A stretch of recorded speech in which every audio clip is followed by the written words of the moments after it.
Hi everybody, I'm back. I just wanted to give you an update since last year's video. You know, the one where I told you I had a mental illness. Actually, a chemical brain disorder. But that's another issue for another time. So, here's the news flash for this year.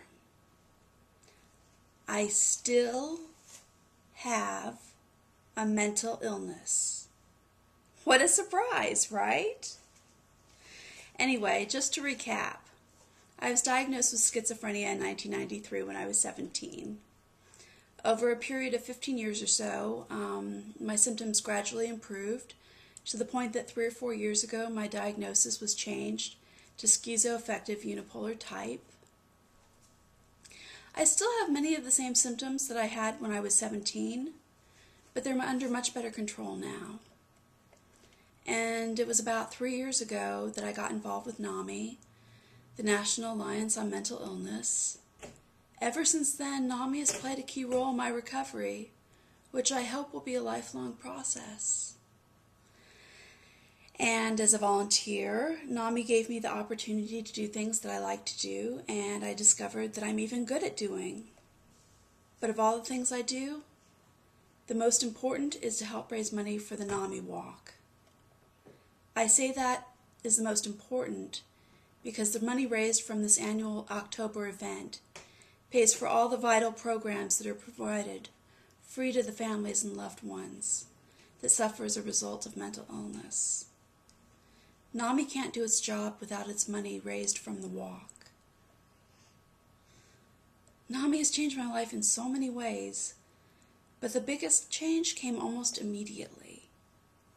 It helped me feel like I no longer had to hide my mental illness.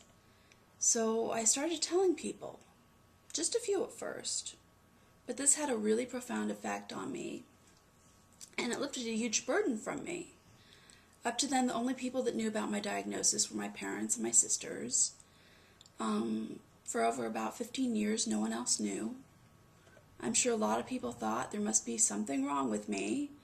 After all, I was seldom seen, and Invent and Cover Stories couldn't really conceal the fact that I wasn't really doing much with my life, and nobody knew anything for sure. But now, because of last year's video, everyone knows. I gotta say, it feels really strange how normal it feels to have your deepest, darkest secret exposed.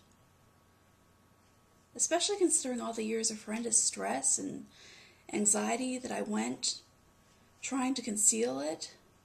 Now it's just kind of gone, like magic. It's a really good feeling.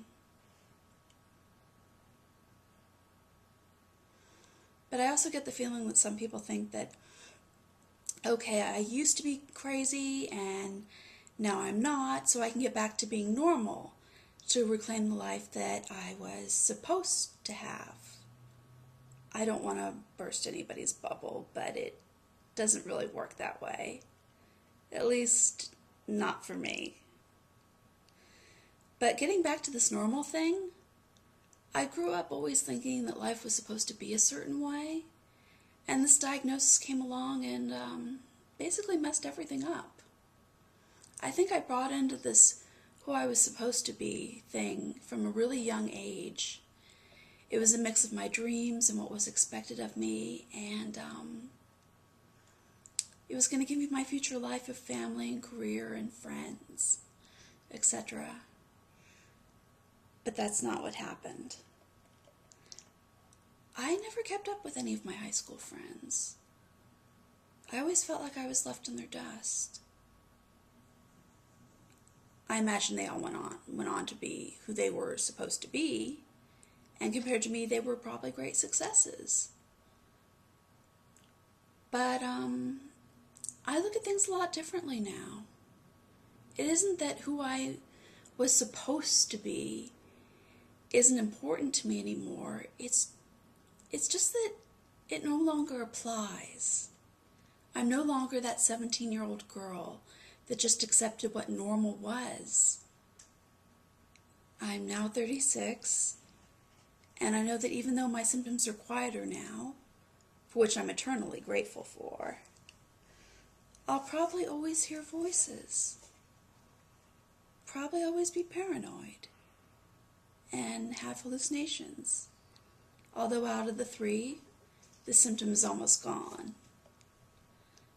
I know that I'll never have children,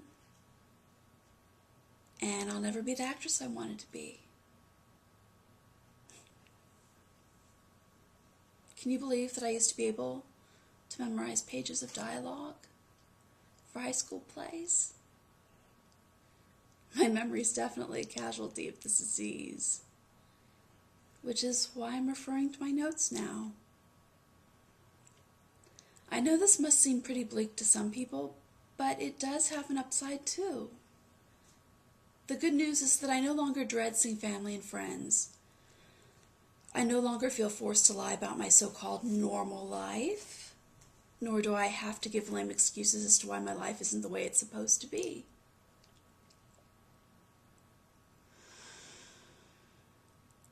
I didn't ask to be mentally ill. It wasn't a choice or an option. It's just the way it is. It's part of me that I can't pretend isn't there, because that would hold me back in my recovery.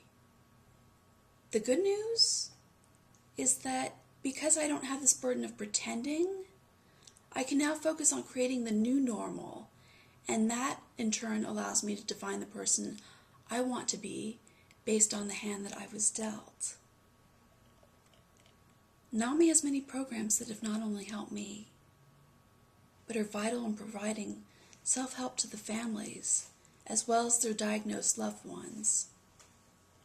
Programs range from support groups, speaker meetings, providing speaker forums to the basics class, peer-to-peer, family-to-family class, and so much more. I would also like to let you know and share with you that during this past year, my father took NAMI's family-to-family class because a mental illness of a family member has such a dramatic impact on not just the loved one going through with the diagnosis, but the family. And it's kind of a family survival guide for them. After each class, he would go over his notes with me, and it gave him a different perspective on what was happening to me, but it also gave me a different view on how my illness was affecting my family. And by the end of the class course, I could tell it made a difference in how we communicated with each other. He also said that most of the families in his class were parents of either the not yet diagnosed or of the recently diagnosed young adult child. This class is really critical for them, especially. Because I am very interested in reaching out to the community on various mental health issues, I've become aware of some very startling facts. 50% of people that are diagnosed with schizophrenia do not take medication. Also, that about 1/3 of the population, the homeless population of America, suffers from schizophrenia.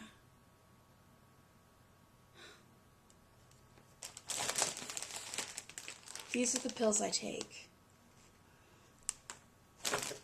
I take them every day. There are 8 number of pills in there, 12 pills that I take, 8 prescriptions. I don't like taking them. There are no new wonder drugs in that bag.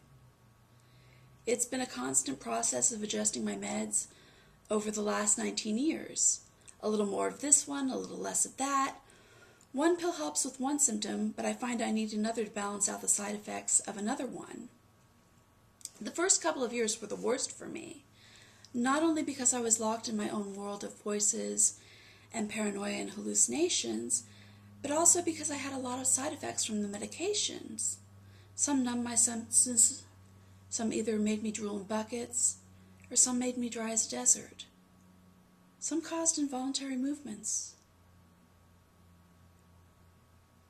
But I took them anyway. After 19 years of trying to find the perfect mix of drugs and dosages, I've come to the conclusion that I'm not even sure that the perfect cocktail even exists. The adjustment of meds never stops for me. But I keep trying to find it anyway. As an example, a few months back, I had a real problem. I just wasn't as stable as I needed to be fully functioning. The voices in my head were louder, I was unable to focus, and I was in a state of depression.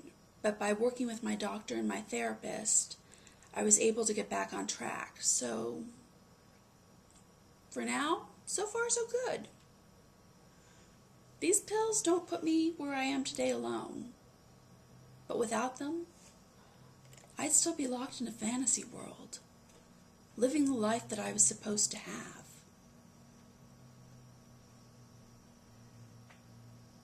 Please join me. Help make a difference by supporting this year's NAMI walk. This year's 5K walk is being held on October 6th.